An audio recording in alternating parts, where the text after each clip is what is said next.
Olá, olá, boa noite para todo mundo. Nossa primeira live de 2022.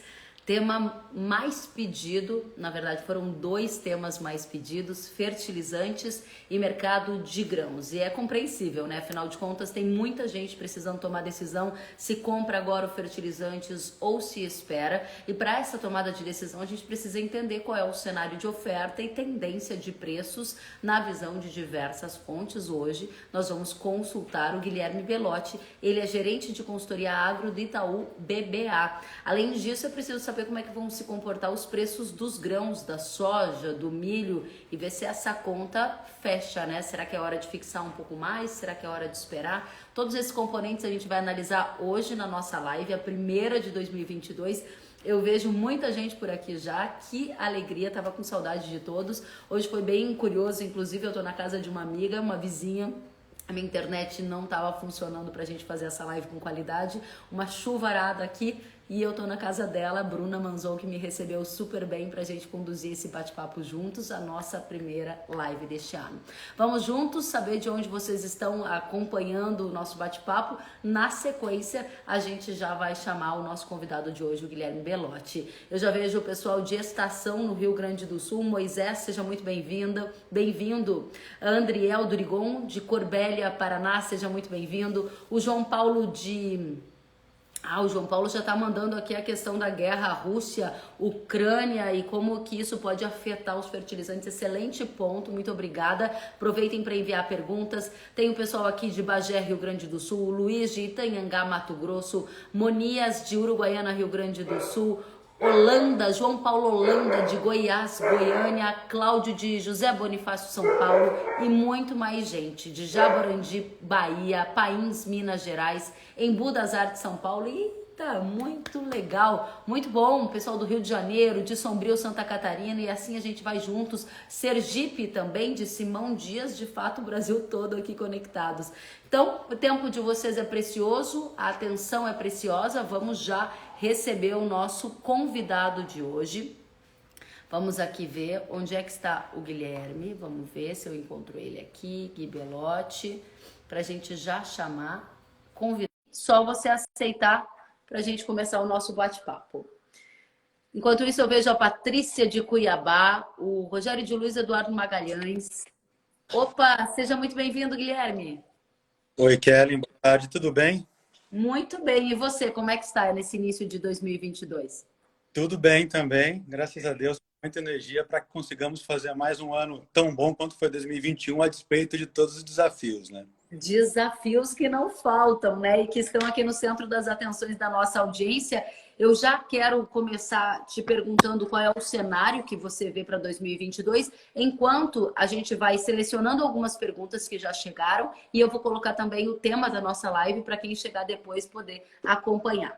Para começar, vamos começar por fertilizantes. Guilherme, qual é o cenário que você enxerga nesse 2022? A gente já sabe dos desafios de restrição de oferta, dos preços no pico, historicamente altos. Tem algum fato novo que chame a sua atenção? Alguma estratégia que deva ser observada pelos nossos ouvintes aqui? Kelly, especificamente em relação ao mercado de fertilizantes, né? O que nós temos hoje é um pouquinho de preocupação, né? Eu acho que é uma grande expectativa dos produtores que nós possamos observar aqui alguma queda dos preços, né? Tanto dos produtos nitrogenados, dos fosfatados, quanto dos potássicos. Eu acho que ela pode acontecer, mas existe aqui um risco de nós esperarmos muito para que isso acontecer e isso não aconteça, além de você entrar no fim da fila, né? E a gente sabe que provavelmente aqui as aquisições de fertilizantes para a safra 22, 23, elas serão mais concentradas, né? Consequentemente, as entregas também serão mais concentradas, e tudo isso em um ambiente que existe um risco que não pode ser desprezado de fluxo normal logístico, né? Eu diria que se nós tivermos aqui uma combinação, né, de pequenas rupturas que possam acontecer, tanto nos países de origem dos fertilizantes, quanto aqui do fluxo interno, para quem está na fila, para quem está no fim da fila, isso pode significar não ter o fertilizante no momento correto. Então, acho que esse é o nosso maior nossa maior preocupação para a safra 22/23. Em relação aos preços especificamente, nós temos a expectativa de que ele pode vir sim a cair um pouquinho em relação aos patamares atuais, né? Agora, o espaço para que isso ocorra, ele é limitado e tem riscos também, né? A gente enxerga aqui provavelmente uma demanda andando de lado para até cair um pouco para alguns macronutrientes aí, a reboque desse aumento de preços e das pioras muito significativas das relações de trocas, né? Isso é uma força contrária aos preços atuais. Por outro lado, a gente tem uma oferta que, de maneira geral, ela ainda é limitada. Você tem um custo de produção que está nas alturas, muito ancorado aí nos preços elevados da energia, que devem se perdurar por aí, pelo menos até o final do primeiro semestre, e todas as discussões geopolíticas aqui que nós estamos atravessando que pode afetar o mercado.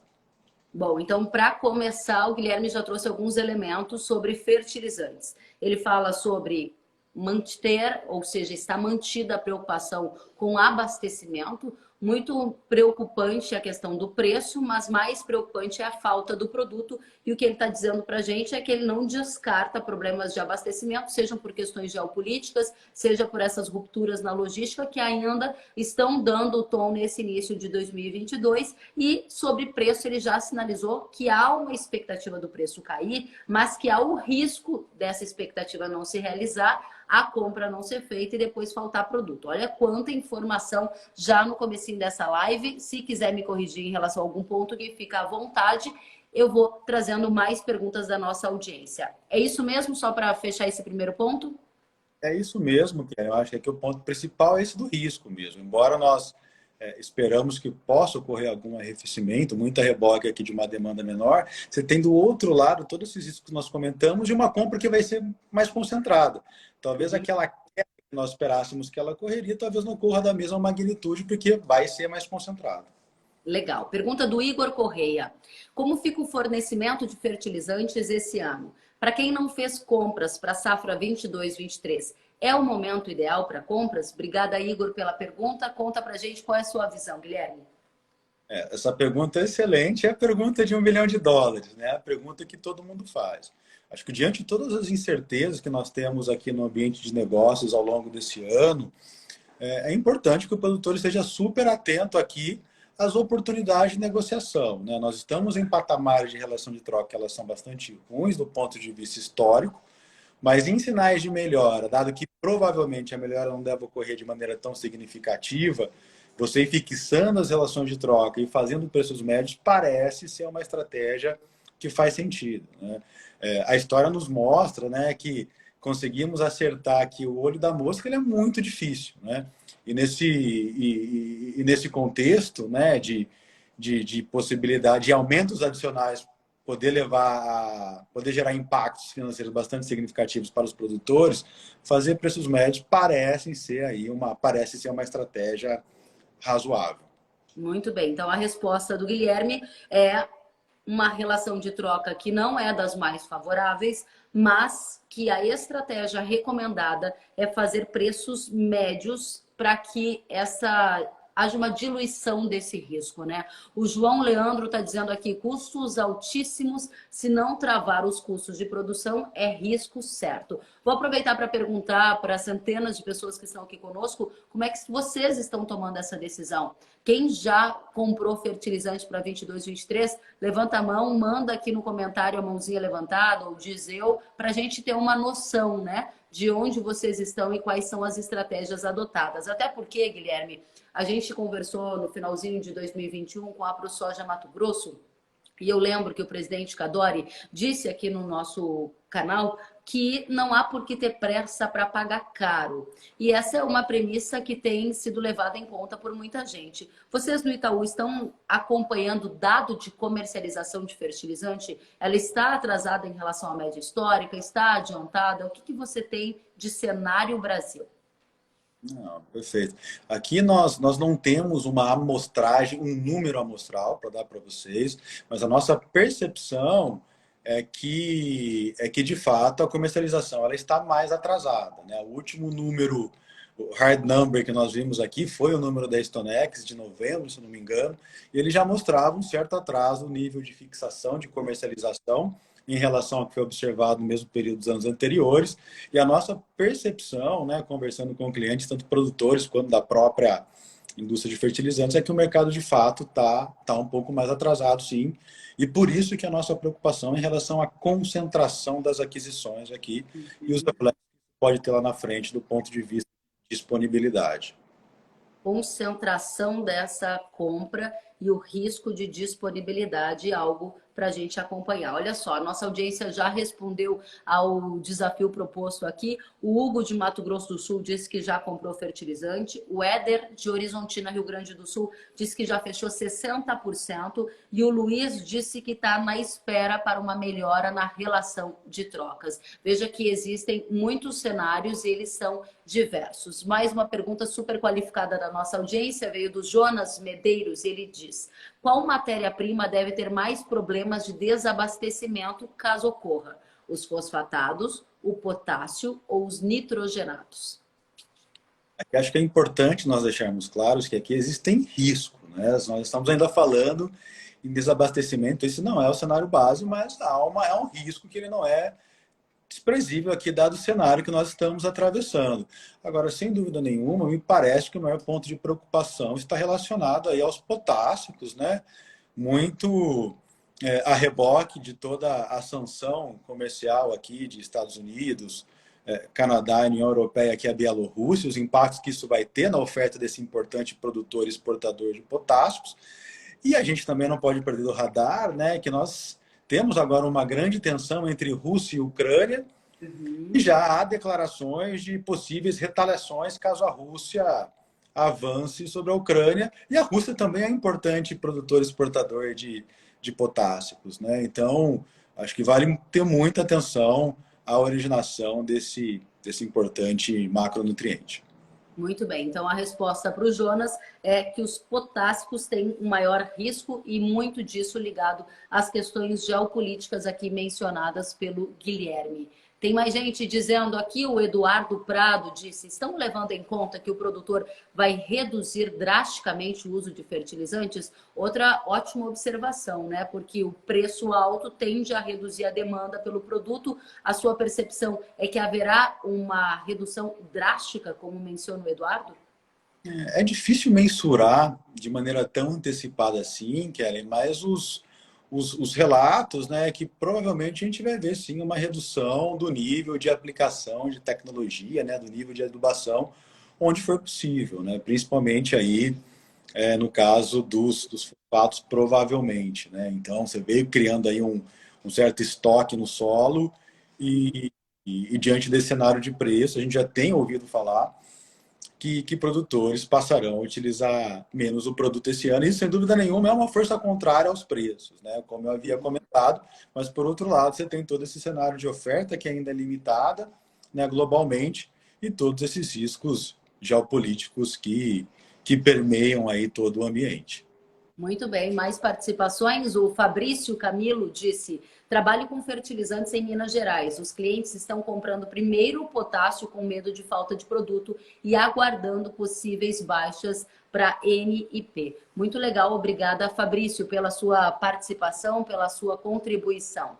O Francisco diz: com essa decisão do produtor partindo para os líquidos, tem chance dos condicionais baixarem de preço? Essa pergunta é da sua alçada ou vamos adiante, Guilherme? É um pouco, é muito específico, mas eu acho que vale aproveitá-la para trazer à tona a discussão de que todo esse cenário de aumento de custos, né, da grande maioria dos insumos, né, quando a gente olha a equação de custos do produtor rural, todos os itens sofrerão valorizações significativas aí para a safra 2022, 2023, e tudo isso tem feito com que o produtor tente se reinventar e lance mão de alternativas para tentar minimizar esses efeitos. E é isso que a gente tem observado em vários casos, né? Claro que o efeito disso, como o impacto do custo total, ele ainda tende a ser limitado, principalmente nesse ano, mas eu acho que ele está abrindo o caminho para que novas alternativas aqui comecem a ser testadas. Muito bem, o Pablo Franco também está contribuindo para a nossa conversa e ele diz que no sul de Minas o pessoal tem antecipado a compra do cloreto de potássio primeiro. No entendimento dele, isso ocorre devido à falta expressiva que foi observada no ano passado e segundo a alta de preços que sofreu. Obrigada, Pablo, pela contribuição. A conversa fica muito mais interessante quando vocês participam. O Bruno pergunta se há previsão de queda para nitrogenados. Ele está nos assistindo direto de Varginha, Minas Gerais. Bruno, eu acho que essa queda ela estaria muito atrelada, provavelmente, a uma redução dos níveis de preço de energia, né?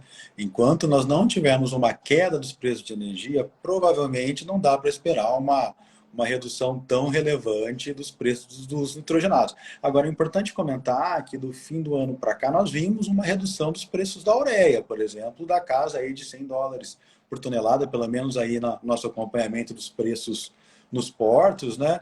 Isso basicamente porque a Índia fez as compras e saiu do mercado. Talvez essa possa ser uma janela. Mas acho que aqui a variável-chave para acompanhar é como é que vai ser aí a equação de preço de energia aí ao longo dos próximos meses.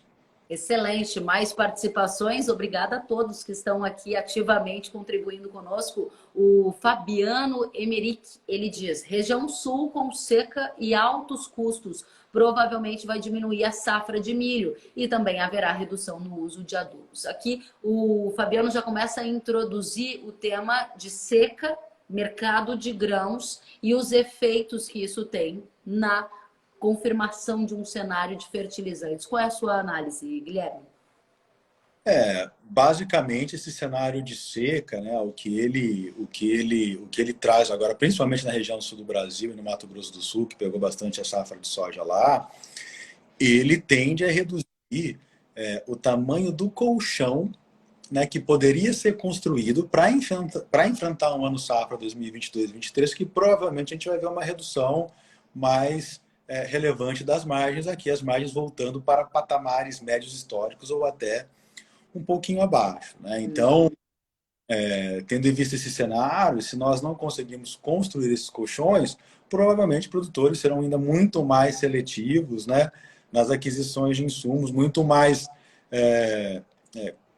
controlados do ponto de vista de aplicações de maneira geral. Acho que assim, embora seja novamente, né, como eu já comentei, um pouco cedo para a gente fazer grandes inferências, mas eu acho que o que nós já temos hoje, eu acho que é o grande legado aqui de quem for severamente impactado por essa seca é uma redução do colchão aí, do colchão financeiro para a safra 22-23. Muito bem. Mais participações? O Gif Maia disse: como fica a situação dos Estados Unidos com relação ao custo da próxima safra? Isso pode influenciar no preço das commodities? Sem dúvida nenhuma, sem dúvida nenhuma. Acho que nós tivemos aqui Estou te ouvindo. antes aqui, o primeiro deles foi a seca. Desculpa que ligaram aqui, Kellen, desculpe. O primeiro deles é essa seca, que é a parte sul do Brasil, Mato Grosso do Sul e também Argentina e Paraguai. Isso vai tirar um volume relevante de soja do balanço global. Isso por si só já joga os preços de equilíbrio novamente para cima. Além disso, nesse cenário de custos mais elevados, consequentemente de margens menores, o incentivo ao aumento de área ele passa a ser menor. No exemplo dos Estados Unidos, a expectativa é que um aumento de área lá seja muito baixo no caso da soja, né? Embora a expectativa de que nós tenhamos uma redução um pouquinho maior de milho, justamente porque os preços dos nitrogenados subiram de maneira bastante significativa, e não tem como você não usar nitrogenados, né? Mas ainda assim a gente vê um delta menor. E quando você compara um cenário de aumento de oferta na safra 22-23, crescendo, mas não crescendo tanto como nós esperávamos, combinado aí com um crescimento razoável de demanda, isso deve deixar o balanço de oferta e demanda global da safra 22-23 em patamares também apertados, né? Sem grandes confortos adicionais em relação da 21-22, e isso novamente deve ajudar a minimizar ou pelo menos a sustentar aí as cotações internacionais das commodities. Cotações internacionais de commodities, estamos falando aqui de soja e milho, prioritariamente. Ou Basi- soja e trigo? Basicamente, soja e milho. Trigo também, né? Nós tivemos aqui problemas de alguns países importantes produtores e exportadores. É válido lembrar que a Rússia é a maior exportadora global de trigo. Então, né, do mercado que já está apertado, caso nós tenhamos aqui algum impacto no fluxo de comercialização global vindo dessa importante origem, isso também deve afetar as cotações internacionais do grão. Muito bem. Então, entramos aqui no tema grãos, que era uma das questões também previstas, uma das questões previstas para a noite de hoje. E aí você já respondeu que a oferta e demanda global estão apertadas e isso deve dar sustentação aos preços de soja e milho. Vamos lembrar que os preços de soja e milho no mercado internacional estão em um dos mais altos patamares da história recente, certo? A pergunta é, nesta semana o milho ultrapassou R$ 100 por saca na B3 aqui no Brasil. O Douglas está dizendo aqui que há possibilidade de geada no sul de Mato Grosso do Sul para 2022. Mais uma preocupação para o estado que agora está sofrendo com seca na safra de verão. Ou seja, pergunto, R$ 100 para o milho vai ser um patamar considerado normal para 2022? Você prevê mais altas no Brasil? Kellen, nossa expectativa é que os preços eles seguirão firmes aqui ao longo do primeiro semestre, né? Nós esperávamos algum alívio maior de oferta a reboque de uma produção normal da safra de verão. E quando nós temos aí um estoque de passagem razoavelmente baixo, né? E tiramos aí da produção esperada da safra de verão 5, 6, 7 milhões de toneladas, o reflexo disso é que a gente vai ter uma disponibilidade baixa ao longo do primeiro semestre e, consequentemente, preços no Brasil oscilando acima dos preços internacionais. Então, nosso cenário ainda é de preços elevados, sim. Já para o segundo semestre, né, e aqui o nosso cenário ele incorpora um aumento da área de produção de milho safrinha, né? Nós já tínhamos um cenário de aumento de área na casa de 7%, e isso só vem combustível adicional, veio dos aumentos de preços agora que nós vimos nas últimas semanas. A gente espera ter uma safrinha grande aqui no Brasil, próximo de 90 milhões de toneladas, e isso deve fazer com que os preços caiam aí ao longo do segundo semestre. Então, sendo um pouquinho mais pragmático aqui, esse preço de R$ 100 não é o preço médio de 2022, não. A gente acha que ele vai oscilar ao redor disso ao longo do primeiro semestre, deve cair apenas se nós tivermos aqui uma valorização do real, se de fato acontecer, mas caso não aconteça, vai seguir firme e aí uma queda mais pronunciada, provavelmente para o segundo semestre de 2022. Muito clara a sua resposta, Guilherme. Qual é o preço médio de 2022 esperado por vocês? Aqui quando nós olhamos BMF, né, aqui basicamente Campinas, e aí fazendo uma média de primeiro semestre com o segundo semestre aqui, e aqui fazer um hedge aqui, que gosta bastante de gestão de risco, que tem uma probabilidade de erro razoável, mas nós falando aqui de preços oscilando ao redor de R$ 95 aqui na média do primeiro semestre e para o segundo semestre na casa de 80, é essa média. Vai dar logo algo R$ 5 em Campinas, um pouquinho acima disso, e aí depois você pulveriza isso para todo o Brasil e dos impactos disso nas diferentes praças.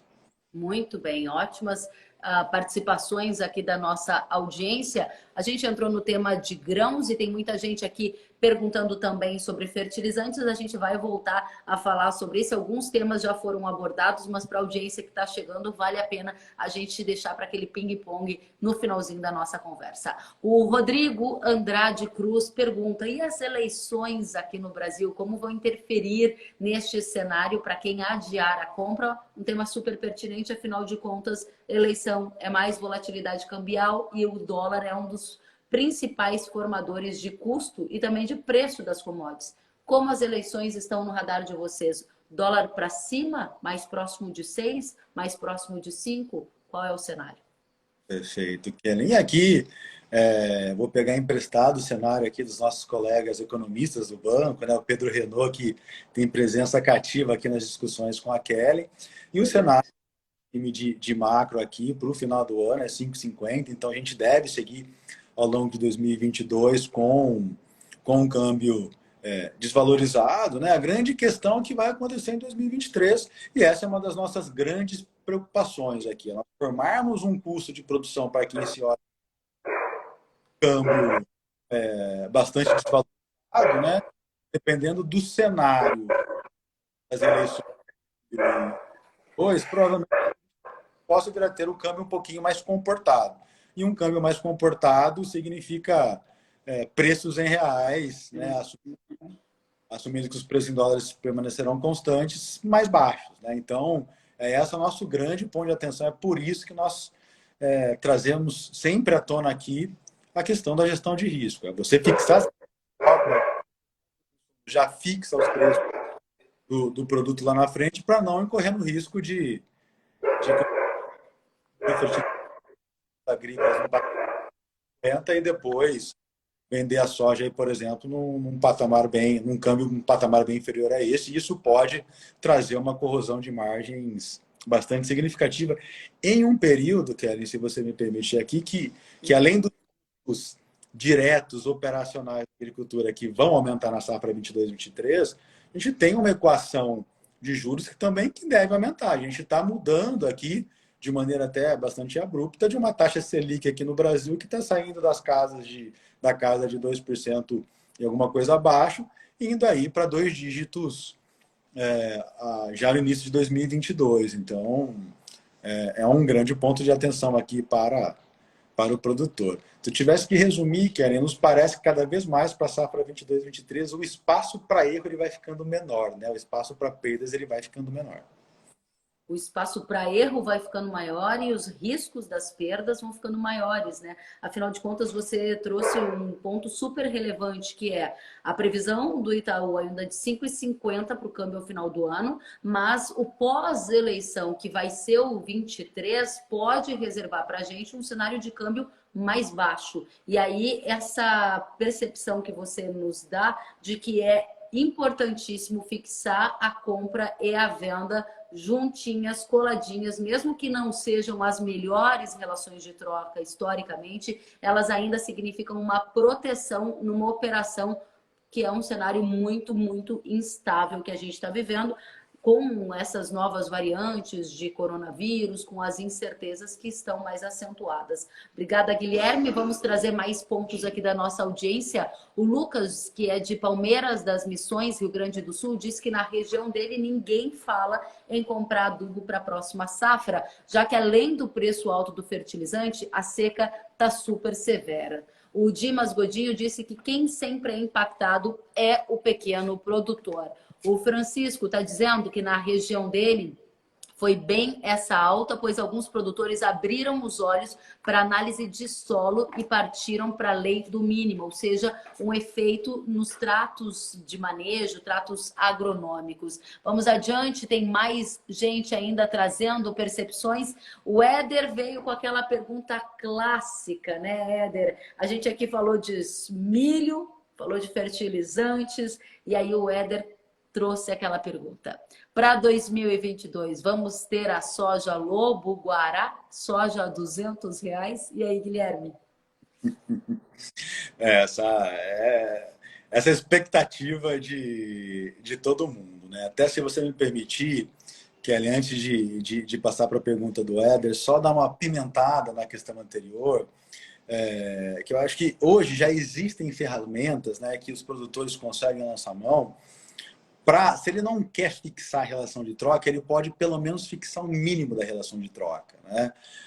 Nós, por exemplo, dentro do banco, temos auxiliado aqui os nossos clientes a usarem aqui estruturas com opções, né, através do nosso time especializado em derivativos, e isso acaba possibilitando o produtor fixar um preço mínimo e conseguir se aproveitar de possíveis altas se acontecer na frente. Então, existem maneiras aqui de fixar a relação de troca e ainda participar de altas. Eu acho que cenários como esse, né, além de abrir espaço para que os produtores adotem, testem manejos alternativos, também do ponto de vista de gestão, é uma grande oportunidade de dar um salto do ponto de vista de de ferramentas que auxiliem aí na comercialização. Voltando para a pergunta do Éder, quando a gente incorpora aqui o componente de volatilidade que é implícita aqui nas cotações de Chicago e também do câmbio, é possível chegar. É o cenário provável? E parece que não. Mas caso nós tenhamos aqui alguma max desvalorização do câmbio, combinado aqui com algum choque, com alguma perda maior de produção no mundo, pode ser que aconteça. Assim. É o cenário base? Não me parece que é o cenário base. Não é o cenário base, estou anotando tudo aqui, porque depois vai rolar um resumo para a nossa audiência com o 13 em 1 de hoje, a participação do Guilherme. É possível chegar a R$ 200 a soja, mas não é o mais provável, não é o cenário base. Para chegar aos R$ 200, precisaria haver uma quebra de safra mais forte na América do Sul e um dólar bastante valorizado, puxado eventualmente por um cenário eleitoral, certo, Guilherme? Perfeito. E pensando, se nós pensarmos em 2022 inteiro, além de uma quebra na América do Sul, né, uma eventual quebra nos Estados Unidos também poderia ser um gatilho. Né? Pensando em 2022, E 2023. essa quebra que a gente tem visto no Paraná, Rio Grande do Sul, Mato Grosso do Sul, Argentina, Paraguai, ela já é uma quebra que você considera um gatilho importante para se aproximar dos 200 ou ela teria que aumentar muito de proporção? Não, me parece que, considerando a taxa de câmbio atual, ela teria que aumentar ainda um pouquinho mais. Né? Um ponto importante do gancho, Kellen, é que quando nós dólares, eu acho que essa quebra, né, que já é suficiente para trazer as relações estoque-uso projetadas para 21, 22 em patamares ainda inferiores da do ano passado, ele faz cada vez mais com que a gente se distancie daqueles preços que nós vimos aqui no quarto trimestre de 2021 da casa de $12 por bushel, né? Hoje oscilando aí ao redor de $14 por bushel. Parece que nós estamos num patamar mais consolidado. Mais altista, no caso. Exato. Muito bem. Vamos adiante, muitas perguntas, e olha que interessante. O Vinile, ele diz, já que foi citado o tema de gestão de risco, quais são as ferramentas mais indicadas? Há pouco você falou sobre derivativos, mercado de opções. Além dessa opção, quais são as outras mais recomendadas para que o nosso espectador aqui possa lançar mão delas e tentar diminuir o risco, já que ele é bastante acentuado, conforme você nos disse? Perfeito, Kelly. Não, aqui, basicamente, quando nós falamos de ferramentas financeiras que possibilitam aí as fixações futuras, né? Você pode fazer o hedge direto, fixar o preço, seja através de NDF, né? A partir de mercados de balcão, como que o próprio banco oferece, ou através de corretoras, ou através desse mercado de opções que eu havia comentado. E a partir das opções, você consegue gerar uma combinação das opções e conseguir construir vários cenários, né? Uma opção pura pode fazer com que você consiga minimizar o preço e participar de toda a alta. Existem possibilidades, por exemplo, de você fixar intervalos sem ter que desembolsar a opção no momento da compra dessa opção. Você não participaria de toda a alta, mas conseguiria fixar um. Então, assim, há uma série de possibilidades. E ela pode ir da mais simples a mais complexa, mas eu acho que é uma grande oportunidade para nós começarmos, que ainda não começou a tatear esse mercado. Muito bem, tem mais gente aqui fazendo comentários, muita gente, e o Filipeto, Silvano Filipeto disse, e o clima, hein, Guilherme, como vai ser? Porque o que manda na agricultura é o clima, diz ele. E ele ainda contribui dizendo que em Mato Grosso eles têm ido do céu ao inferno. Áreas que não conseguem colher por causa das chuvas e áreas que não chove há pelo menos 20 dias. Obrigada, Filipeto, pela oportunidade de trazer esse tema aqui com o Guilherme. Felipe, outra variável super importante, né? Eu costumo brincar aqui que o que nos faz, o que deixa os economistas mais confortáveis, os economistas agrícolas mais confortáveis quando eles fazem previsões, é porque também existem os meteorologistas, porque principalmente previsões de longo prazo, ela é um pouco mais difícil, mas de qualquer maneira a gente tem que ter para ter uma base, né? Agora, concordo com você, são os relatos que nós temos ouvido, né? De maneira geral, quando a gente pega aí a parte do centro do Brasil para cima, as condições são boas, mas você tem alguns pequenos bolsões aí de preocupação, né? Seja com excesso de chuva atrapalhando, atrapalhando a colheita, né? Levando aí a presença de grãos ardidos. Em alguns casos aqui, além das chuvas dos dias nublados, atrapalhou muito o enchimento de grãos, então acabou atrapalhando o peso, né? Você tem impacta a qualidade e impacta o peso também do grão, Uhum. né? Isso acaba tirando um pouco o brilho de uma safra, querendo no Mato Grosso, por exemplo, poderia ser uma das maiores, né? Mas é um ponto de preocupação, temos acompanhado, mas quando a gente olha o macrão mesmo, quando a gente olha todos os estados, a preocupação maior ainda de perda, sem dúvida nenhuma, na região sul do Brasil e no Mato Grosso do Sul. Ou seja, o cenário de vocês já leva em consideração essa quebra. O Itaú faz algum levantamento de estimativa de safra, Guilherme? Fazemos uma estimativa de safra, o nosso número ele é de 135 milhões de toneladas, mas lembrando que nós de soja. Lembrando que ainda nós temos bastante água para passar por debaixo da ponte e principalmente para os estados que têm uma cultura de ciclo mais tardio, né? Então, mas nos Pra... parece que é razoável. A gente tem visto números, algumas consultorias, inclusive, que nós respeitamos bastante, que já, inclusive, corrigiram nessa semana os números um pouco mais para baixo e é um ponto aqui a ser acompanhado. Então, você está me dizendo que hoje vocês estão com 135 milhões de toneladas de previsão para a soja, com viés baixista em função das perdas climáticas observadas no centro-sul do Brasil. Exato. E a depender de Muito como vai ser daqui para frente. Guilherme, que conversa riquíssima, meia hora, conteúdo de alto nível, muita gente participando, tem muita pergunta aqui ainda. E eu vou fazer o seguinte, vou te propor a gente revisar alguns pontos que você trouxe e aí você me corrige se eu trouxer algum ponto errado, mas a gente faz no estilo ping-pong rapidinho, pode ser? Claro. Pergunta número um tema número um que a gente abordou é fertilizantes, há risco de faltar, o preço vai cair. O que você nos disse? Que há sim um risco de escassez ou até de abastecimento, mas esse não é o cenário base. E há expectativas de queda de preço. Quando isso vai acontecer, está difícil de dizer. Por isso, você recomenda que a compra seja feita aos poucos para fazer uma média. Adiciona algum ponto a essa questão?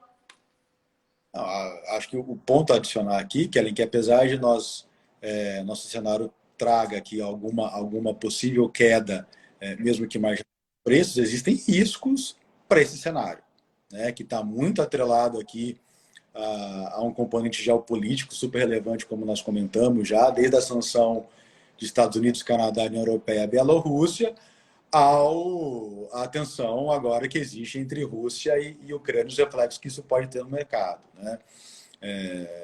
E também está muito condicionado aqui ao que vai ser a evolução dos preços e disponibilidade de energia daqui para frente. Ou seja, tem um viés baixista, já que está no pico, porém os riscos ligados a questões geopolíticas são muito elevados, o que pode desfazer esse cenário rapidamente, certo? Exato, exato. Para momento ideal de compra, você já deu a dica, vá comprando aos poucos. Tem gente perguntando, compro agora no primeiro semestre ou espero o segundo semestre para ir fazendo esse escalonamento? A nossa visão aqui é que é importante fazer preço médio, né? Se há uma possibilidade dos preços cederem um pouquinho, mas caso eles não cedam e subam de maneira mais significativa, o impacto que isso pode ter para a saúde financeira da propriedade rural, ele tende a ser significativo, né? E aí estaria muito atrelado ao apetite de risco de cada um, né? Cada um tem seu apetite. Mas nós, novamente, aqui reforçando esse ponto, acreditamos muito aqui na